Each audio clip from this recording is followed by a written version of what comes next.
Fala galera, beleza? Professor Fábio aqui e hoje nós vamos falar sobre a primeira lei de Newton, lei da inércia.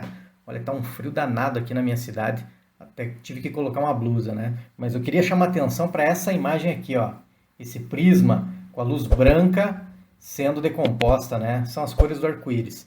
Essa imagem aqui, ela, além de estar no disco do Pink Floyd, ela é em homenagem também aos estudos de ótica do Newton. Então nós vamos falar sobre essa primeira lei e nessa aula nós temos simulação, nós temos a parte teórica, uma aula bem descontraída e não poderia faltar exercícios. Então vem comigo.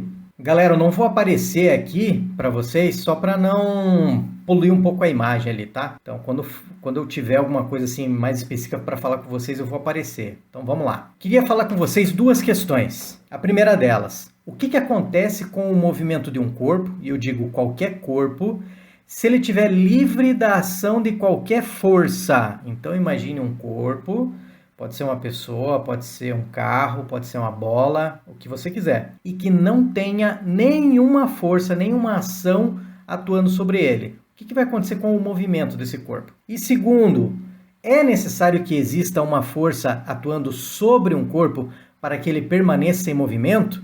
Então essas duas questões eu vou tentar responder ao longo da aula de hoje. Vamos para frente. Ó, trouxe aqui uma chargezinha do Jim Davis, né, do Garfield. Gostava muito de assistir o Garfield quando era criança e até hoje eu gosto, né? E ali, ó, no primeiro quadrinho diz o seguinte: você é preguiçoso, Garfield. Eu estou conduzindo uma experiência científica. Obrigado, ele responde. Aí o John fala: preguiçoso, preguiçoso. E o Garfield responde: eu estou testando a primeira lei de Newton. Preguiçoso, preguiçoso, preguiçoso. E aí o que o Garfield fala? Corpos em repouso tendem a permanecer em repouso. Vocês já devem ter ouvido por aí essa frase. O professor de vocês, professora, já deve ter falado. E uma outra situação. Tá lá o cidadão falando: odeio aprender física no ônibus. Aí dá uma freada abrupta e a galera vai toda para frente do ônibus, né? Tem um menino atravessando a rua ali, a galera vai toda para frente do ônibus. E o cara que tá lá dentro diz: principalmente inércia. Então algumas frases que vocês já devem ter ouvido por aí. Que todo corpo em repouso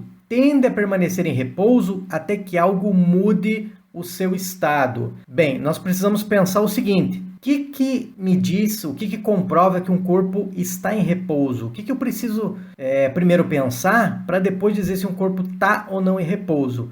E a palavra é referencial. Eu preciso ter um referencial. E não pode ser qualquer referencial. Tem que ser um referencial inercial. O que significa um referencial inercial, Fábio? É o seguinte: ele não pode ser um referencial acelerado. Não podem existir forças atuando sobre ele. Senão ele não é um bom referencial para nós estudarmos as leis de Newton. Outra frase: todo corpo em movimento retilíneo uniforme tende a permanecer em movimento retilíneo uniforme até que algo mude o seu estado. Galera, eu tenho uma aula gravada sobre movimento retilíneo uniforme, eu vou deixar aqui em cima no card para vocês. Então fiquem tranquilos, né? Se vocês não dominam ainda o MRU, eu tenho uma aula, recomendo que assistam, tá? Agora, nós também poderíamos resumir numa outra frase, que também eu já vi por aí, que é assim: o que seria a inércia? Seria a capacidade de resistir à mudança de movimento. Dessas três frases que nós observamos aqui, o que nós podemos entender? Que um corpo que está em repouso, ele tende a permanecer em repouso. E um corpo que está em movimento retilíneo uniforme não é um corpo que está fazendo uma curva, pessoal. Porque aí ele está no movimento acelerado. Provavelmente existe uma tensão, existe uma força centrípeta. Então ele não está no movimento retilíneo uniforme. Então não cabe a inércia nessas situações. Somente em movimento retilíneo uniforme que nós podemos fazer essas afirmações. Ele vai se manter desse jeito até que uma ação, até que algo o tire desse estado. E eu não posso dizer até que uma força o tire desse estado, porque a força ela só vem a aparecer na segunda lei de Newton, não vem a aparecer na primeira. E uma coisa muito legal, pessoal, que essa primeira lei de Newton, ela já havia sido, de certa forma, enunciada por Galileu Galilei, lá em 1632, quando ele publica um livro, e nesse livro ele discute sobre a necessidade ou não de existir uma força, uma ação, e que ela atue sobre o corpo para fazer com que ele se mantenha em movimento. Então já existia essa discussão. Então talvez a primeira lei de Newton, nós podemos dizer assim que a primeira lei de Newton não é bem a primeira lei de Newton, mas é a lei do Galileu. E Newton generalizou. né, falando que o somatório das forças que vão atuar sobre esse corpo deve ser igual a zero para ele se manter num estado de repouso ou de MRU, ou seja, ele não pode acelerar. Agora, retornando aqui para a nossa aula, eu vou fazer uma simulação com vocês. Eu vou aqui no site do FET Colorado e nessa simulação nós temos o seguinte, eu vou tirar essa caixa, não me interessa essa caixa aqui, eu até poderia fazer com ela, mas não vou fazer. Vou colocar uma menina, aqui eu vou clicar ó, em velocidade e eu vou colocar muito atrito e eu vou aplicar uma força sobre essa menina. Vou começar com 50 newtons, veja que ela está em repouso em relação às montanhas, em relação à pista, 100 newtons, 150, 200, tá pesado essa menininha, 250, ó, ela entrou em movimento. Então, observe aqui ó, nesse odômetro que nós temos aqui em cima, a velocidade, ou velocímetro, né? Pode ser assim, vai aumentando. Quando chegar aqui, ele vai largar ela. A única força que está atuando sobre ela é o atrito. Então, damos uma olhada aqui no tamanho dessa força. A velocidade vai diminuindo e ela vai parando. Eu vou reiniciar aqui. Vou tirar de novo a caixa. Vou colocar menina. Vou clicar em velocidade e vou deixar o atrito aqui na metade. Eu preciso aplicar o mesmo valor de força para que faça sentido aqui, ver se ela vai mais longe, se ela vai para antes. Então vamos usar os mesmos 250 newtons. Vamos ver o que acontece. Veja aqui que a setinha do atrito, ela diminuiu. Conseguiram reparar? Ela diminuiu. A força que eu aplico é a mesma, só que o atrito é menor. Então o que eu espero? Que a velocidade vá reduzindo naturalmente porque existe atrito, só que não com a mesma rapidez. A velocidade não varia com a mesma rapidez ao longo do tempo. Ela vai parando suavemente até chegar em zero, né? Eu vou restabelecer aqui e agora eu vou fazer um teste com o atrito zero. Então, pessoal, vou tirar a caixa daqui, vou colocar a menina novamente.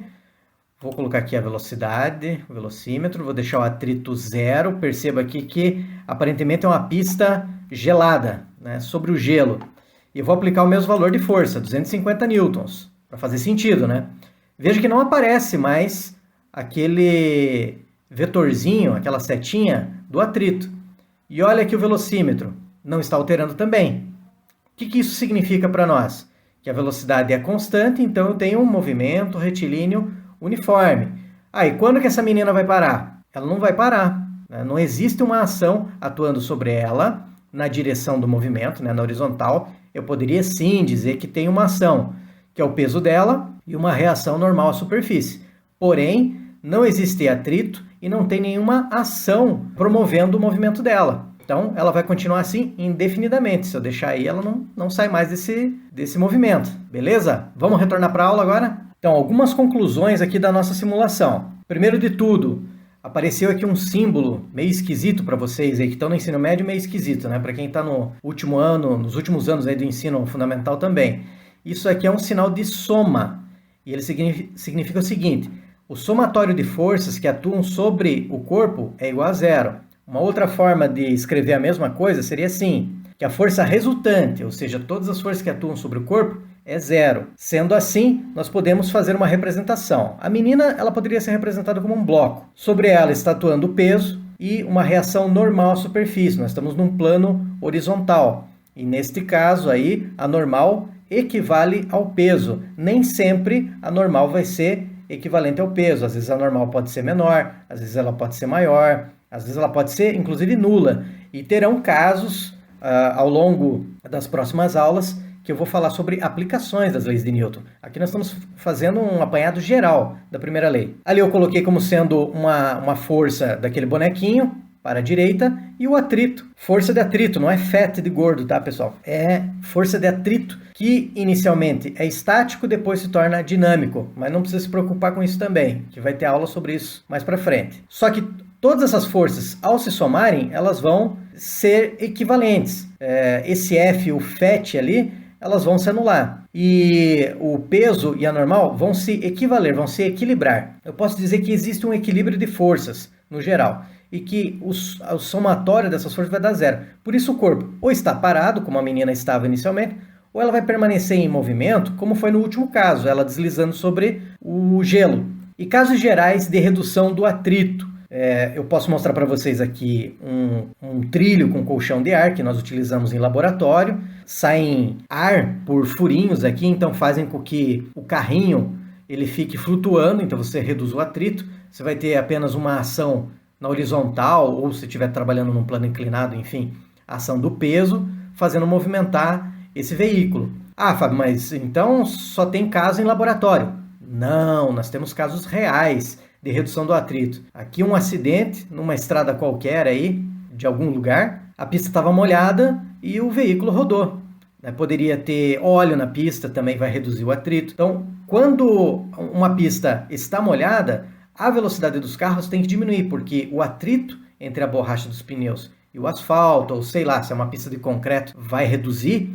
Então você tem que tomar cuidado, porque não pode andar nos mesmos níveis de velocidade, senão você pode acabar saindo numa frenagem. E eu trouxe um outro exemplo para vocês aqui, que é o trem magnético, chamado também de maglev, lá do Japão. Ele fica flutuando sobre os trilhos em função de levitação magnética e ele pode alcançar velocidades aí de até 450 km/h, em torno disso aí. É uma velocidade de cruzeiro. Então é um transporte eficiente que reduz bastante o atrito. Então ele gasta menos energia para fazer a mesma viagem que um trem normal faria. Correto? Beleza? Vamos à frente. Pessoal, uns exercícios para a gente fixar o conteúdo. Primeiro deles, a resultante das forças exercidas sobre um bloco apoiado sobre um plano é nula. Você pode afirmar que esse bloco está parado em relação a esse plano? Então já vou colocar a resposta aqui para vocês. Resolução: não. Por quê, pessoal? O que acontece? Na primeira lei de Newton, a resultante das forças sobre um corpo pode ser nula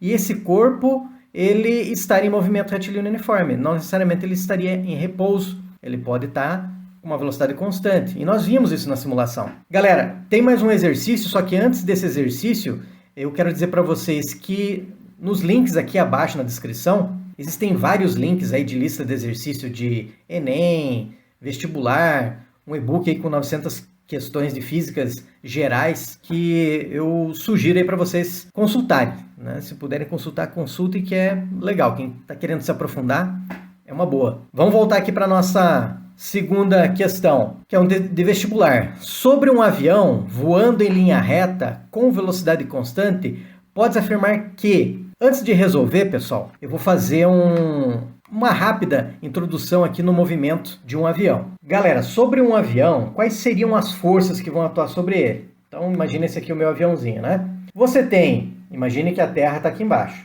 Você tem, então, a ação do peso, atuando verticalmente de cima para baixo. De baixo para cima, você teria a sustentação. Os motores fariam com que ele andasse para frente. E, em virtude da resistência do ar, você teria o arrasto aqui atuando longitudinalmente